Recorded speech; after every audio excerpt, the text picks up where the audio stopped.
Welcome ka ba sa bahay ni Kuya? Sa Big Brother TV show, si Kuya pinapaalis yung mga housemates o house guests. Contest ito, kaya may natatanggal sa bahay ni Kuya. Sa Gospel reading, Luke chapter 15, 11 to 32, merong isang kuya. Pero di siya masaya sa pagbabalik ng kanyang kapatid. Nagalit at ayaw niyang pumasok sa bahay. Pinuntahan siya ng kanyang ama at pinakiusapan. Ngunit sumagot siya, "Pinaglingkuran ko kayo sa loob ng maraming taon at kailanmay hindi ko kayo sinuway. Ngunit ni minsay, di niyo ako binigyan ng kahit isang maliit na kambing para magkasayang kami ng aking mga kaibigan.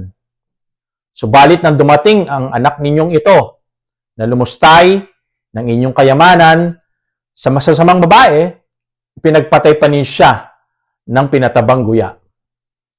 Sumagot ang ama, "Anak, lagi kitang kapiling at ang lahat ng aking ari-arian ay sa iyo. Nararapat lang na tayo'y magsaya at magdiwang, sapagkat namatay na ang kapatid mo, ngunit nabuhay. Nawala, ngunit muling natagpuan."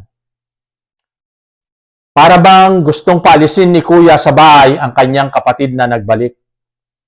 Ikinukumpara niya ang sarili sa nagbalik na kapatid na para bang may pa-contest sa bahay. Sa verse 30, ito yung sabi niya, "Subalit nang dumating ang anak ninyong ito, para bang para kay Kuya, hindi siya parte ng pamilya. Kung sinalubong at masaya ang ama sa pagbabalik ng kapatid, maging masaya din sana si Kuya. Walang housemates o house guests sa pamilya ng Diyos. Tayo'y magkakapatid sa ngalan ni Jesus." Sa 1 John chapter 3 verse 1 to 2, tignan ninyo kung gaano kalaki ang pag-ibig sa atin ng Ama. Tinatawag tayong mga anak ng Diyos at iyon nga ang totoo. Maging masaya sa pagbabalik ng iyong kapatid, ng ating mga kapatid.